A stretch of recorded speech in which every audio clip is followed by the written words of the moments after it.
your notification. Okay, perfect. Thank you, Akidas. Okay, so before I dig into the more specific quantum offering, I just want to give you a bit of information about the basics on the GRA program, as we call it at Mitacs.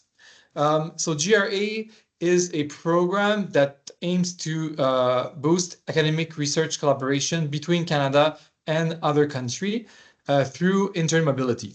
So it's really a university to a university collaboration. In the majority of countries are also eligible. And the interns can be a senior undergrad, a graduate student, or a postdoctoral fellow. The funding will range from $6,000 Canadian to $12,000. And the project duration needs to have a minimum of 12 weeks to a maximum of 48 weeks. It's also a program that is open to both travel directions. So it could be a travel to Canada, from Canada, or you could have multiple interns on one project that are traveling in both travel directions. It's also a program that is open to all disciplines, so of course, including the quantum technology sector. And for each of these projects, you always have to have a professor in Canada and one professor abroad. And these, yes. So more specifically, the GRA quantum offering. Here I put a very broad definition of what we mean by quantum at Mitacs. It's not a restrictive definition, and I won't go through it in details, but it's just to give you an example. But it includes anything related to quantum computing, algorithms, software, quantum communication network, cryptography, quantum metrology, sensing, imaging, and materials. But it's not exclusive to that. So if you have a project and something else related to quantum technology, it will also be eligible. In terms of how the funding works, so the award is $6,000 for a research project of 12 to 24 weeks in the other country, or $12,000 for a research project that ranges from 24 to 48 weeks.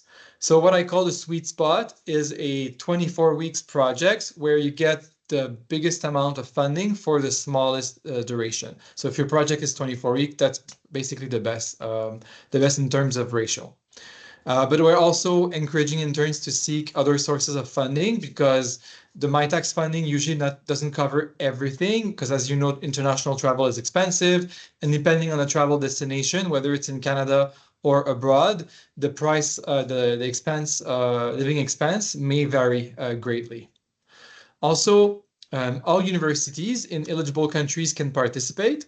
Most countries, as I said earlier, are eligible with a few exceptions. And basically for inbound, it's all countries in the world that can come to Canada, except for North Korea and Russia. And for outbound, the list of countries is based on the Canadian Travel Advisory level of security. So for the two first level, no problem. And then avoid essential, non-essential travel and avoid all travels. Then for these two categories, of course, we don't want to send interns. But otherwise, all countries in the world are eligible. I put here just an example of success stories with one country in particular. So we don't have that much activity with Australia, but in the last 2 years, we had 4 projects in those different quantum technology sectors. And you can see here that different universities in Canada were involved. We have 2. We have University of Calgary, University of Waterloo, and in Australia, we had 4 different universities. And depending on the project, sometimes the mobility was to Canada, sometimes the mobility was to Australia. But for each of these projects, you could potentially, you could have up to 5 interns. So you could have seen master's students or senior undergrad or even postdoctoral fellows going in one travel direction or the other. However, for the whole world, so between 2023 and 2025, Mitacs funded over 200 projects. And those projects were located in 31 different countries on 5 continents. Oops. In terms of the application process, I put it here a step-by-step just to make things a little more clear. So the first step is really to explore a possible or existing collaboration between the university in Canada and the university abroad. it's usually better to start off where there is already a connection, already a pre-existing relationship, because it's easier to then just submit a project together and get the funding from Mitacs. But the program can also be used to develop new relationship. Once you know who you want to work with, who are the interns and the professors and the institution, the second step is to contact a Mitacs advisor. So we are lucky at Mitacs. We have staff like Annie, Aridas, and myself that are dedicated to each Canadian university. So the second step is basically to contact that person just to make sure that the project is eligible, that just to learn a little more about the process at that specific Canadian institution, because of course at each university in Canada there's like a different process to obtain signature and respect certain timelines. So just to make sure everything is in order before you start drafting your project. Then once this is clarified, we have an online portal where the application needs to be done. Both the supervisor and the intern will have to log in, fill in their personal information, and respond to a research security questions. And then once everything is filled in the application portal, that includes also a research proposal that I'll show you after. Then all participants must sign off. We call this the approval of the project. And once all participants, so the supervisor and the interns have signed off, then we will get the university signature in Canada.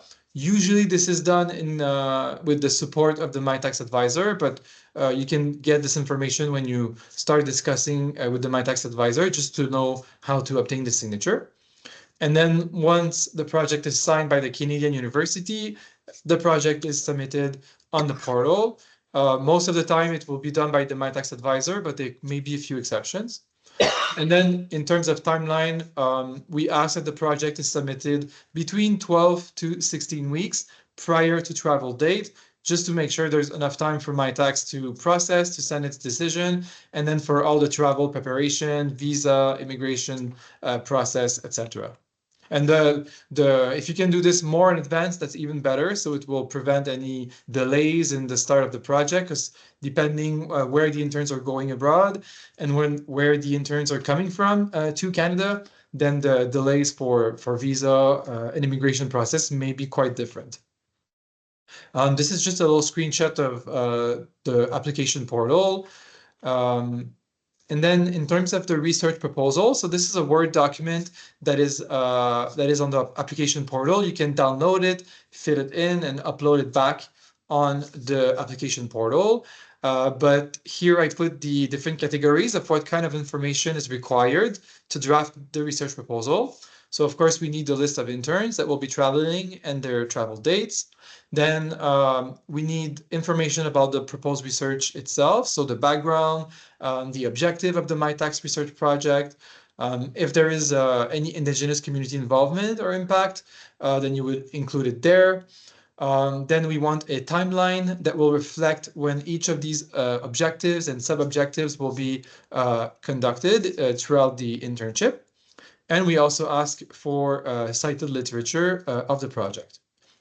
Then there are two more sections. So one is called the benefits to Canada. So we just want to make sure that the research project and the collaboration will be done in collaboration of both home and host researchers. So we want to know if this is a new research collaboration or an existing one. And then we also want to know what is the significance and impact of the project. And lastly, the last section is really regarding the interns themselves. So we want to know the level of mentorship, supervision, the installation, lab installation, or access to a computer, or etc. And we want to make sure that the interns will be well supervised. And lastly, we want the intern statement of interest. So each intern must write their own statement of why they want to do Mitacs GRA project and how this will benefit their academic career. So of course, we want to thank our funding partner, the different Canadian provinces, and the Canadian government. So that's all for the content. I didn't want to give too much details for this first presentation, and to give more time and space for questions that you may have. So I don't think there was anything in the chat. Nope, nothing in the chat. So I don't know. Do anyone have any questions or comments? Yes, Martin. Yeah, my question is related. You said it's only Russia and North Korea are not invited, but just recently I received an email from Mitac that all applicants from India will not be sponsored. In this case, are they now allowed to apply or not? Yes, India is fully eligible. I think the challenge we have is that we have two big programs, almost named the same. So there is the Globalink Research Internship Program, and Yeah, currently for that program, India is not eligible. And then the program that we're presenting today, it's called the Globalink Research Award. So GRI, GRA. So people are often confusing both. So for GRA, India is fully open, whether it's inbound or outbound. okay. Can I ask a second one? Of course. Please go ahead. I'm working with the three institutions in India, in the state of Tamil Nadu. And two of them are what they call deemed universities. That means they are not government sponsored. Do you differentiate? Because last time they said only government sponsored were the ones which were eligible. In this case, does it discriminate non-government sponsored institution or the private universities? Okay, so any university, whether they're publicly funded or private, are eligible. So the only requirement is that it's an official university granting university degree, so undergrad, grad, and that the professors, the supervisors, or faculty members. But if it's not government supported, no problem for GRE. Thank you. You're welcome. Yes, Iqbal. Again, thank you. Very useful information. We have a number of partnerships with various Max Planck institutes in Germany, and many of the PIs over there are affiliated with the local universities. It could be, for example, Stuttgart, could be Dresden, could be Hamburg. Is it important that this collaboration is between university to university? So, for example, if the students are going to be working at, say, MPI Hamburg, and the PI is a professor at University of Hamburg, is that okay? Yeah, great question. So the general rule is that the project needs to be between two universities. But in the case of Max Planck, for example, Max Planck is an eligible research institute. So if the project is happening in a Max Planck institute or center, but the supervisor is attached to a German university, that's eligible. And then for other research centers, it's a case by case. So we do have a couple like the Max Planck that already has been vetted by Mitacs as an eligible institution. But otherwise, if you have a specific case, you can send me an email and then I'll confirm if this research center is already approved by Mitacs or not. But generally, the criteria are that these research centers must be publicly funded, that they must be producing open science, and that the supervisor must still be a faculty from a university. But usually, if those criteria are met, then it's a little process. There's a form to be filled in, so a bit of bureaucracy, unfortunately. But otherwise, please contact me and I'll confirm whether your specific case is eligible or not. Thank you. You're welcome. Any other questions? I see a comment in the chat. No worries for coming late. Are we able to access the recording afterwards? Yes, please send me a message, Virginia, and I can send you the recording. I can also send you the presentation that has all the details. But if you have any questions, feel free to ask them now. There's no problem. Okay, any other questions? No? Okay. In any case, while you're building your projects, if something is unclear or you want to know more about the process or have any questions, you can always contact myself or the local Mitacs advisor at your institution. I'll just put in the chat the link with all the Mitacs advisors, so it's easy to see who to contact. And then I saw there's a question in the chat, so I'll respond right after. Can 24,000 be used to cover travel costs? So the award per intern is 6,000 or 12,000.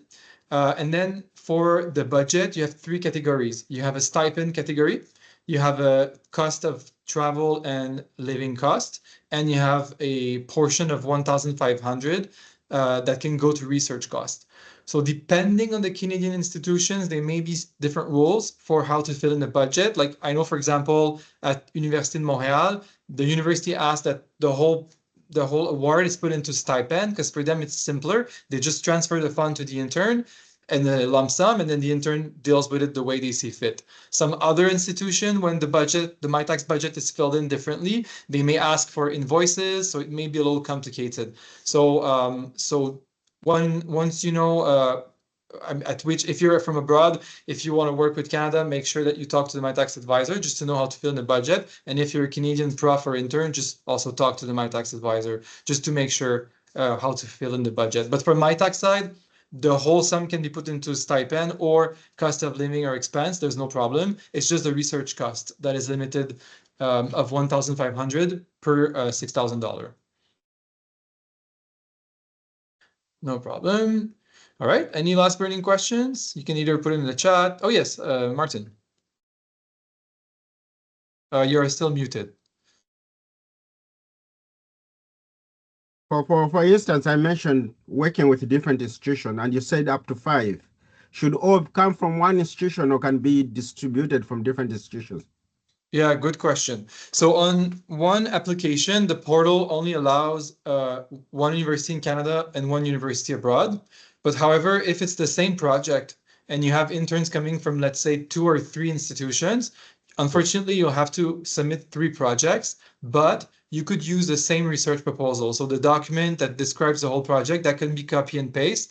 It's just that each individual profs and interns from different university will have to submit different project in the system. Yeah. Okay. Thank you. You're welcome. All right. If there are no other questions, I'll finish this session. But thank you all for showing up. It was nice to see your faces. Sometimes we give webinars and we don't see anyone, so thank you for coming. And don't hesitate to contact us if you have any other questions. Bye bye, everyone. Thank you. Thank you. Bye.